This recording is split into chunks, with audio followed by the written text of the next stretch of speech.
Hello. In this Coolgrad video, we're going to talk about how to write a fascinating, excellent statement of purpose. A statement of purpose is a very important component of any application to a university. The admissions committee might, pick or reject an applicant solely based on how good his statement of purpose is. A lot of students don't really understand the meaning and purpose of a statement of purpose, and they don't realize its importance in an application. In this video, we're going to talk about guidelines, do's and don'ts, the format of a statement of purpose, and how to really make an impression on the admissions committee with an excellent statement of purpose. What is a statement of purpose? An SOP, or a statement of purpose, is your personal statement in the application.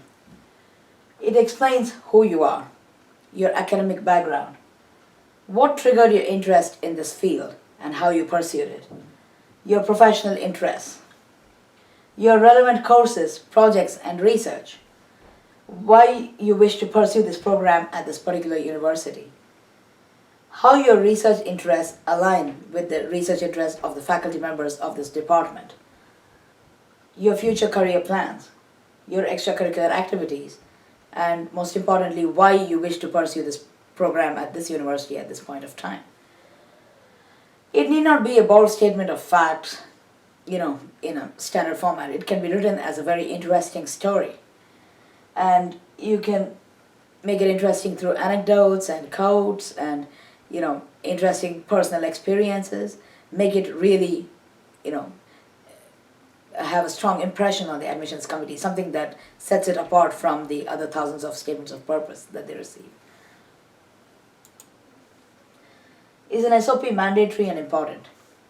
Most applications mandatorily require a statement of purpose. I personally haven't seen any master's or PhD program wherein they don't require a statement of purpose. Every university that I've come across, they require an SOP in the application. But there may be some universities which don't require a statement of purpose. A statement of purpose adds significant weightage to the application. After undergraduate GPA and grades and GRE GMAT score, the statement of purpose is one of the most important components of an application. After your GPA and your exam scores, SOP is like the most important thing. A statement of purpose is almost as equal, as important as the recommendation letters. They both carry almost like equal weightage, you could say. There have been many cases wherein applicants with a lower GPA and a lower exam score were actually offered admission over a candidate who had higher scores and higher GPA, simply because their statement of purpose was fascinating and because it expressed an alignment with the department's faculty members' interests. This has actually happened to me once. About 5 years back, I was applying to a PhD program in entrepreneurship and innovation at some top US universities. And in one particular university, even though my GMAT score was like the highest they'd ever seen, I had a 760 on 800 in GMAT. And at that point of time, among all the applicants, my GMAT score was the highest. And I had a pretty good GPA in my MBA. But still, for the PhD program, they offer admission to only about 2 candidates every year. And they picked 2 other candidates because my statement of purpose expressed interest in other things which were not really aligned with the faculty members' interests. I expressed interest with 2 faculty members who were retired and who were no longer actively researching at the university.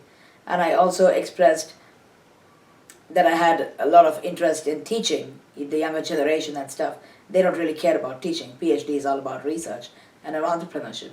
So just because I didn't put enough thought and I didn't have enough guidance in writing the statement of purpose, I lost this chance. I didn't get admission to this PhD program at entrepreneurship. The 2 other guys were made admission and both of them accepted it. I was first on the waiting list, but then I didn't make it.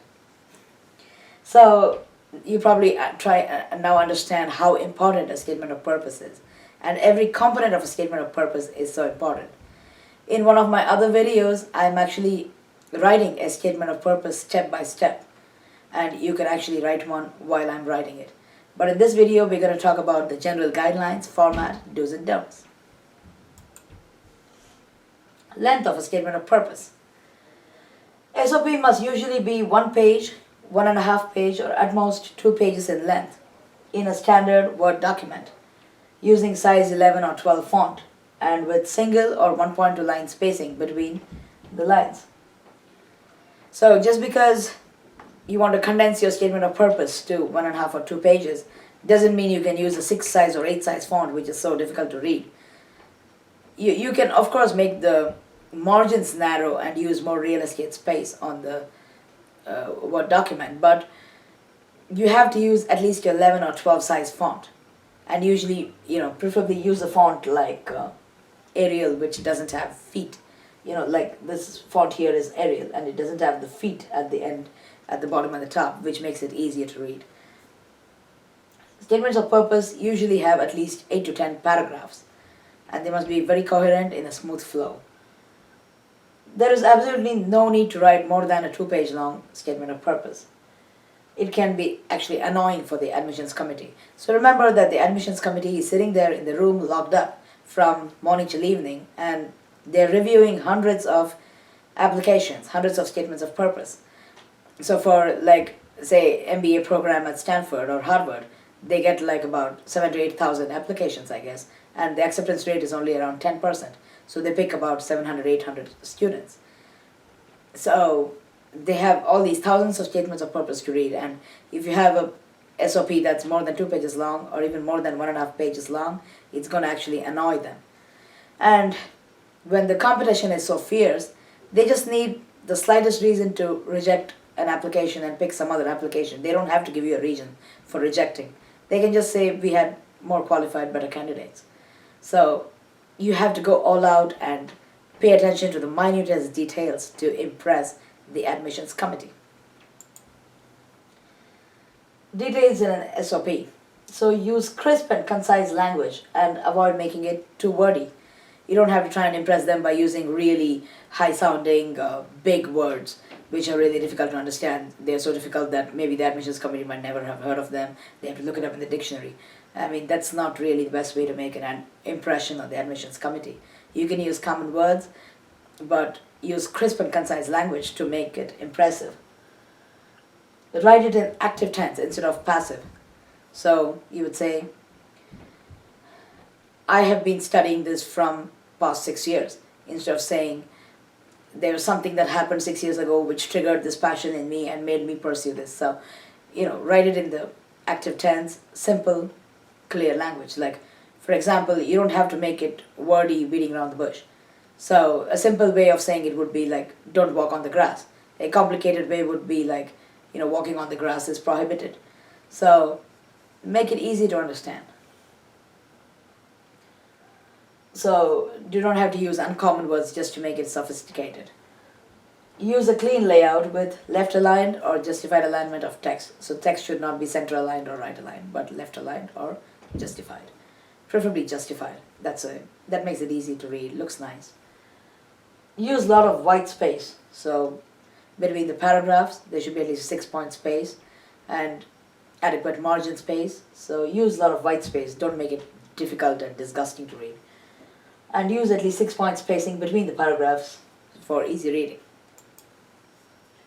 The flow of a statement of purpose.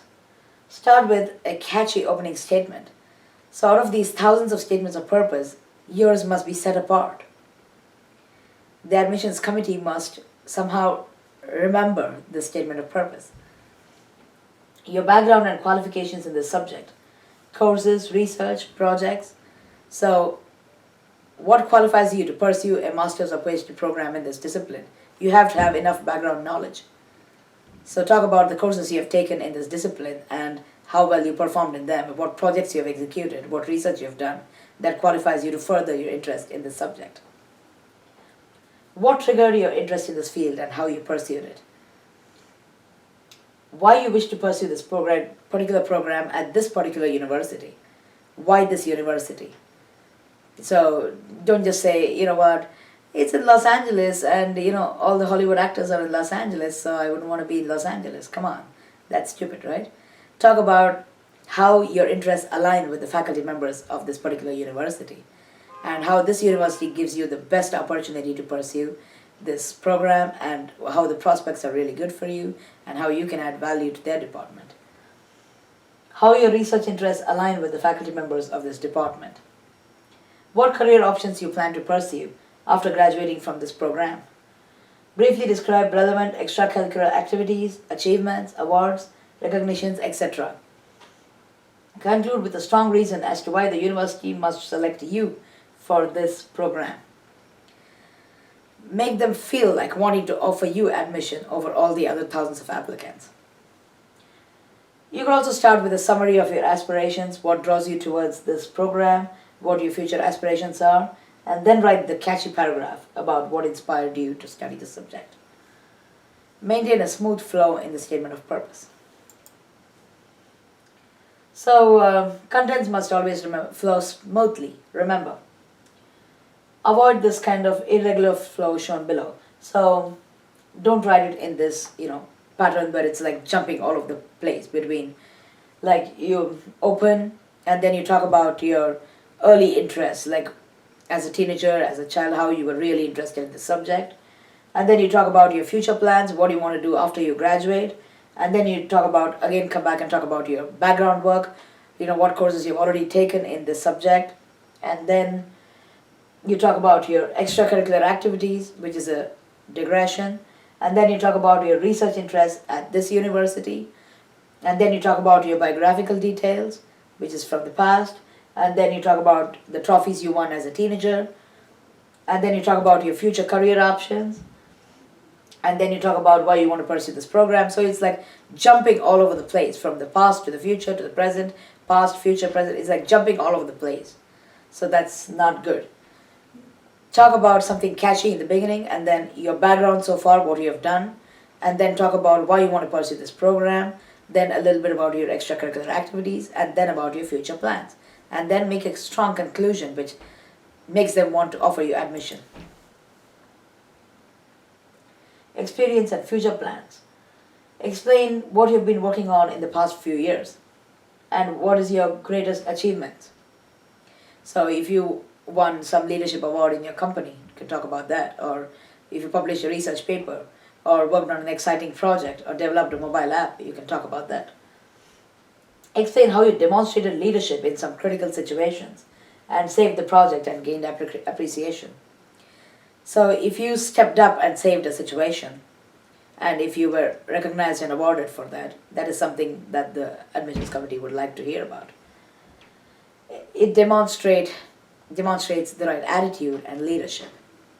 Explain why you wish to study in this particular university over all the other universities. Tell them you've been comparing this program with other universities, but then the particular set of courses, the program structure, the scholarships that are offered at this university, and the location of this university, and the faculty members who are working in this particular area, it's nowhere else to be found. And tell them how aligned you are with their interests, and tell them that this is really the place where you want to be. So you have to be careful about, when you're writing about, for example, University of Illinois Urbana-Champaign, and you write about, how you really want to be there. And the next statement of purpose, you're writing to Harvard. You have to make sure you write about Harvard, so don't get mixed up between these two details. Highlight which professor's research interest fascinates you and how your interests are aligned and with whom you would like to work with the most. So identify at least 2 or 3 professors, go over their research in detail, and make sure you've done enough background homework on their research, and then tell the admissions committee that these are the people you would preferably like to work with. Highlight why you picked this program, why you wish to pursue an MBA at this stage of your career, for example, and how it would help your future plans. So tell them, I've been a team lead for the past 3 years, and now I want to become a project manager and a program manager. And I think that an MBA degree will teach me how to manage projects, how to lead teams, manage the budget and the quality and the timeline. And so at this stage of your career, an MBA would really be useful for you. Detail what your future plans are. For example, you wish to start your own entrepreneurial venture or company in a few years. You wish to become a CEO or a COO, and or you wish to become a great project manager, a business consultant, or a sales and marketing manager. Explain what your passion is, what your future plans are, and how this particular program will help you meet your goals. What triggered your interest in this field? If you are applying for a master's or PhD degree in mechanical engineering, you could explain how you enjoyed working with machines in your family factory or friend's workplace or lab. For example, talk about how your interest got triggered in this particular field. So, suppose you're talking about mechanical engineering. Talk about your passion for cars, combustion engines, airplanes, or rockets, and how this passion was triggered, and how you gain more and more knowledge in this area over the years and sustain this interest. So it's not about how as a 4-year-old kid you enjoyed playing with cars and how you were fascinated by your first bicycle. That's not really what I talk about. Talk about more in the past few years, say past 10 years, how you've been interested in machines, for example, how you use the lathe in your mechanical engineering lab, or how you uh, designed a better model of a combustion engine, or how you've been studying the internal design of a car. So talk about what really triggered your interest in this field, not as a little toddler but as a more like a teenager or a young adult. Avoid cliched statements. So for example, if you're applying for a master's or PhD program in computer science, and if you tell them, when I was 6 year old, my father got me a new computer, and since then I wanted to be a professor of computer science, I wanted to be a computer scientist. Come on, they're going to be really, annoyed with these cliched statements because they see hundreds of such cliched statements. And when you were 4 or 6 years old, you probably didn't even know what a professor of computer science meant. All you wanted to do was play with probably Barbie dolls or toys or truck cars or something like that. So you probably didn't even know what it means like to run your own company or something. So that's not a good thing to write about. So a few years back, suppose you studied the computer architecture and you came across some new ideas to improve the architecture using parallel programming, and then you pursued your interest. That's something you could write about, what triggered your interest in computer science. Or maybe you took a course in robotics in high school, and since then you've been fascinated with artificial intelligence and neural networks, and you wrote a lot of programs to, for biometric person identification using neural networks. And since then you've been pursuing your interest in artificial intelligence and programming robots. So that is something you can write about. Or, for example, if you have been interested in writing some projects, see, if you don't really have a stellar resume, if your GPA is not so good or something, why don't you spend 2 or 3 months and implement a very interesting project that will boost your chances of admission tremendously. For example, writing a mobile app could do that. So you must have heard of this girl, Kavya Chandrasekhar. She's the girl who got admission in all the 8 Ivy League universities. She created an app, a mobile app, to determine if a person has Parkinson's disease. So when a person talked into the application, it would analyze his voice patterns and help determine with a fair degree of accuracy as to whether the person had Parkinson's disease or not. Now that's interesting, isn't it? Now there's, for example, a socially useful app called Bijli Pani in India.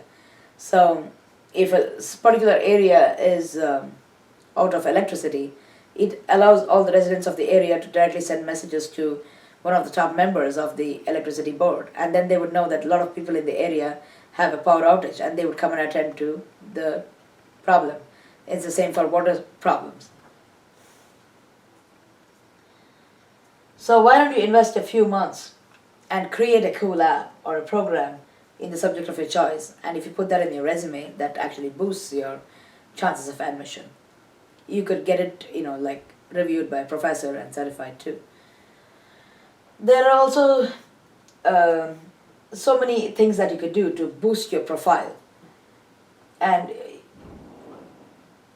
for example, if you already developed some app like this, and if you mention in your statement of purpose you want to learn programming with an emphasis on designing such socially useful apps to make the world a better place, now that's something they would be interested in.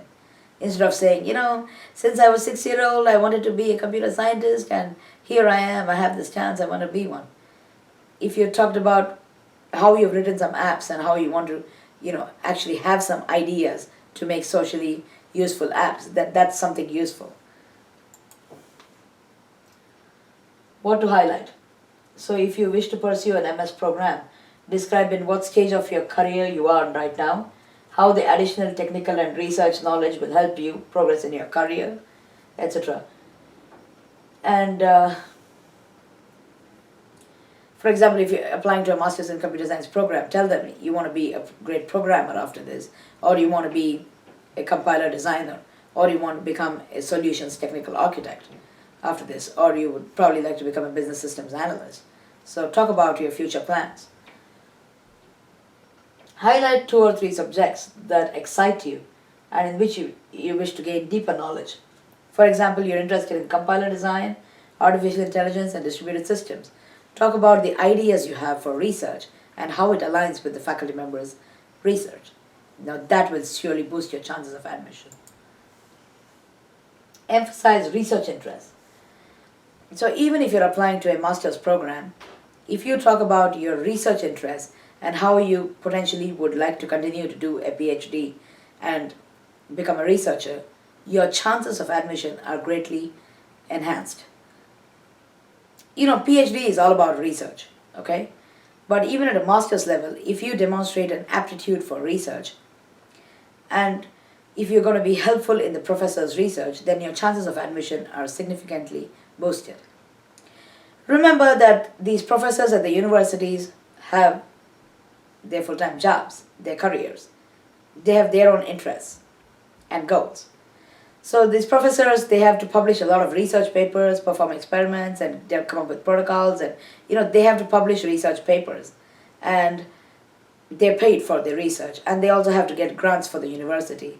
And teaching is something they do, as part of their responsibilities. So the professor is mainly judged, based on his research. So he's got all these fascinating ideas, and if a master's student is going to be helpful in his research, he will be more inclined to say, oh yes, let's give this student a chance, give him admission. So try and align your interests with those of the faculty members. So you have to align your interests with those of actively researching professors. Like I told you, when I was applying to a PhD program, I reviewed the department website in entrepreneurship, and I found 2 professors' research really fascinating. But I didn't realize that both of them were no longer actively researching. They were both about in their late 70s, and they were, like Professor Emeritus, and they were not active researchers. And I didn't align my interests with those of the younger, actively researching professors. And so that actually made me pay a heavy price. It cost me the offer of admission. I didn't get admission. 2 other guys were offered admission simply because their research interests aligned with those of the active researchers of the department. So try and write at least 1 paragraph in your statement of purpose talking about how you've been interacting with some particular professors of the university. Send them some emails, call them up, talk to them, and mention that you have been interacting with these professors in your statement of purpose. And tell them that their research fascinates you and you would like to help them in their research. So if you have been fascinated by the research, spend some time to read their research papers. Come up with some ideas about how you could contribute to their research. Don't attempt flattery. So professors don't fall for flattery. They are usually very mature. Don't just mention that you read their papers and found them amazing or fascinating. Write some follow-up research work that you could do in that subject and demonstrate a real understanding of their research. Tell them, look, I read this paper and you talked about how you can use distributed programming for security in banking systems. And I think about how we can, extend this security to mobile apps, to the mobile version of banking systems by using these particular protocols and using these, security techniques. So why don't we, extend this and work on this? This is something I would be interested in. So that would make the professor excited, right? So it's worth investing time and effort into this and interacting with the professors beforehand. Extracurricular activities in a statement of purpose. You could mention a couple of sentences about your leadership skills, extracurricular activities, awards, accomplishments, etc. in somewhere in the middle of the statement of purpose. Not at the beginning, not at the end, somewhere in the middle. So don't waste too much time talking about how you won the Best Speaker Award in your high school, or how you were the valedictorian of your undergraduate program, or how you were the prom queen, or how you won the chess championship. Don't waste more than 2 or 3 sentences talking about extracurricular activities and leadership. So write a compelling, strong conclusion. So the last 2 paragraphs must be devoted exclusively to convince the admissions committee that more than anything else in the world, you want to join this program and that you are the most suited person for this program, that they should make you an offer of admission and that you're a very strong and deserving candidate. And you shouldn't appear shaky or fickle-minded or unconvinced in the last paragraphs. I've seen some students writing saying, I really want to pursue this program, but if you don't offer me admission, I will probably consider this other university. This is my plan B, or I'll probably work for a couple of years and apply again. Come on, it demonstrates a lack of confidence, and it means you're already thinking about plan B. You're not, confident enough to get into this program. So you have to tell them, look, I really want to join this university, this program at this time, and I really want to do this. So proofreading your statement of purpose. Proofread your SOP multiple times. Spell check is not enough. Simple spelling mistakes can weigh your SOP down and affect your admission prospects greatly. Check your grammar, formatting, spellings, etc. at the end multiple times. Misplaced commas, colons, and wrong spellings can weigh your application down.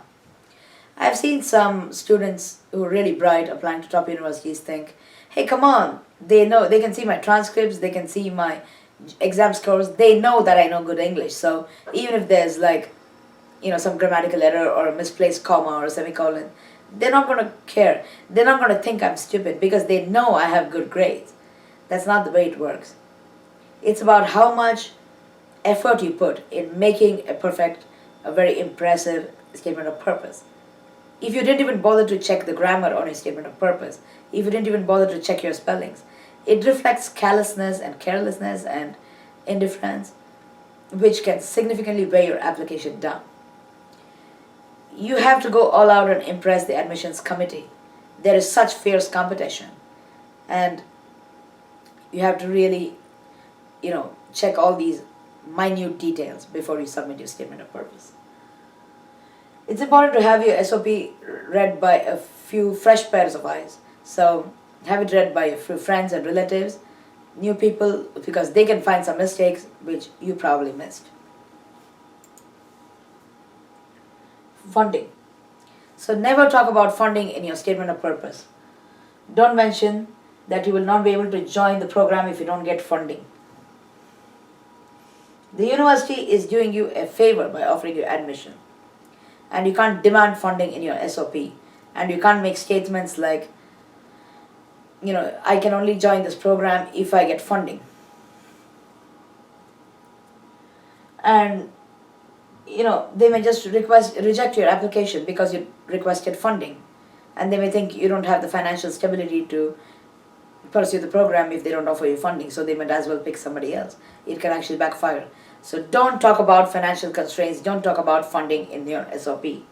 The university is doing you a favor by giving you admission, okay? You must be grateful for that. It's like, I mean, you can talk to the professors on the phone or maybe by email about funding, that's a whole different thing, but not in your statement of purpose. And I've known cases where students were denied admission simply because they said, I can only join this program if I get funding, otherwise I'm not joining. It's not a good idea to write about that. So, suppose you're going in the bus somewhere and you meet someone and they say, hey, and you ask them, where do you live? And the person says, you know what, I live right here. You're welcome to stop by sometime. And then you say, oh, may I join you for dinner tonight? You can't do that. Asking for funding is like that. They're doing you a favor by inviting you to their university, offering you admission. You can't demand funding, okay? You can talk about it over the phone or emails, whatever, but not in your statement of purpose. So, you can talk about it orally, get commitment from your prospective advisors, but suppose you got an offer of admission from one university somewhere and they offered you partial funding, and then you're waiting for an offer of admission from this other university, and if they give you full funding, you want to take this. So you can discuss this orally with the professors, but I mean, you can't demand it in your statement of purpose. Don't say an SOP. So, avoid irrelevant details like, I was the best cricket player in my neighborhood, I was the university chess champion, or I was the winner of a high school speech contest. It's just a waste of real estate space. Is that any reason as to why they should offer you admission to this program at the master's or PhD level? So don't be arrogant in your SOP. So, I've seen some guys, especially like IITians. IIT is like the premier top-notch institute in India, and some IITians are really proud simply because they made it to IIT. So they write in the SOP that, things like, I'm an IITian. Doesn't it speak for itself? Well, of course, it means you did very well in the IIT joint entrance exam and you made it to IIT, but the arrogant tone can actually turn them off. Your university must be fortunate to have a researcher like me. That would actually turn them off, and they might just deny you admission. They can find the slightest reason to deny you admission. Remember that there is very tough competition, and your arrogant tone might tick them off and make them pick another candidate who's almost as competent. Remember, you're competing with people from all over the world, so be very careful.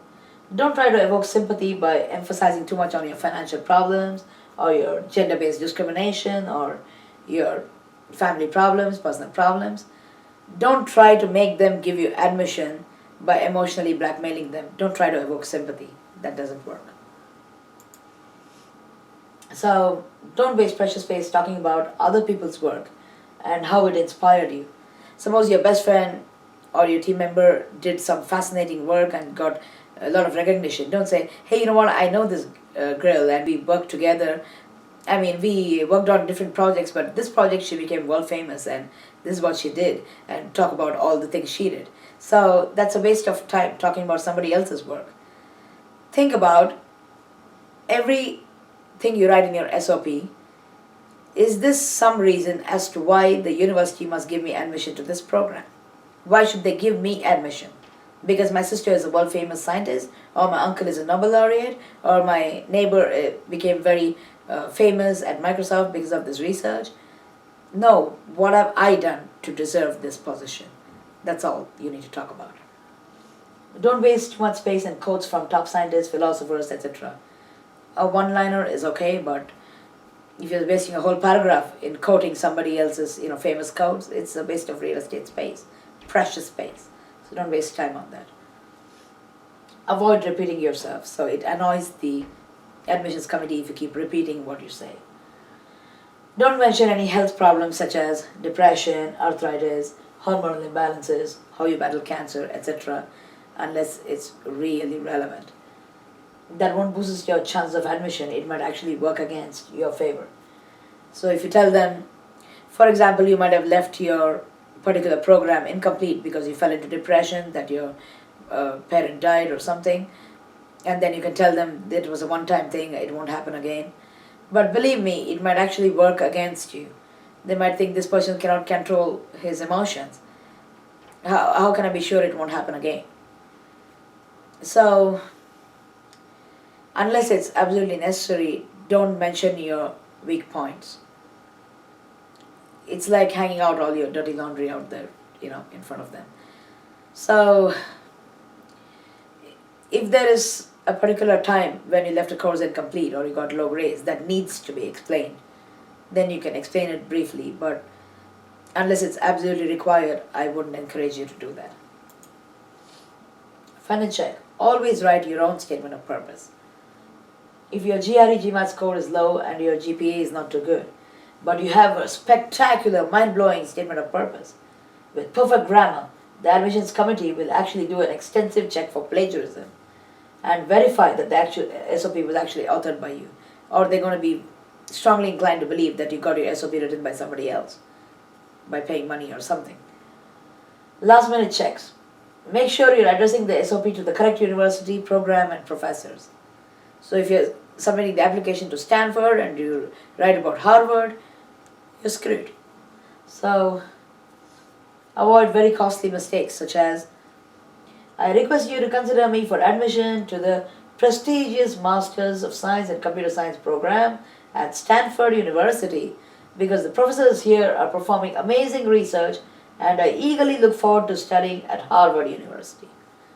It's just a simple mistake, so that seals your fate. Your chances are probably screwed. So they know it was accidental, but it's a very costly mistake. So if you're applying to like 6 universities, you have to make sure you send the right SOP to the right university. Make sure you have the right name, right student ID number in each SOP.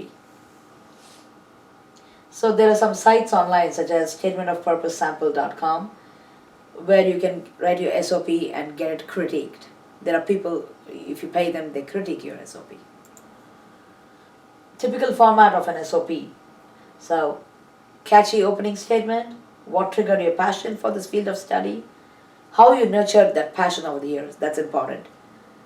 What background research or courses you've already worked on in this field. Mention if you've published any papers, won any competitions, participated in any noteworthy conferences, or any accomplishments in this field. If you've done research for or worked with any well-known professors in this field, mention their names and research. Typical format of an SOP.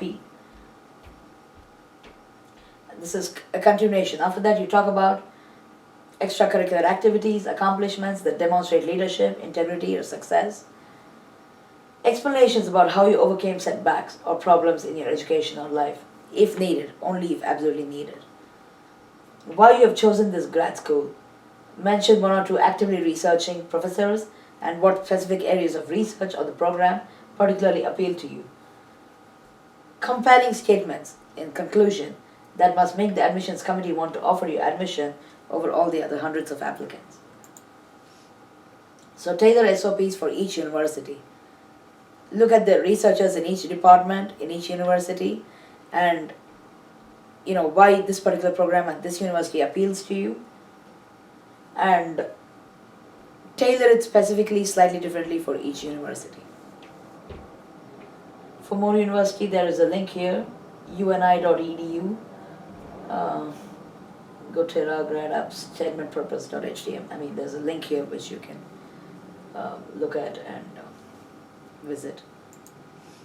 So that brings us to the end of this video about statement of purpose, and I hope you got some useful guidelines about what to write and what not to write in a statement of purpose.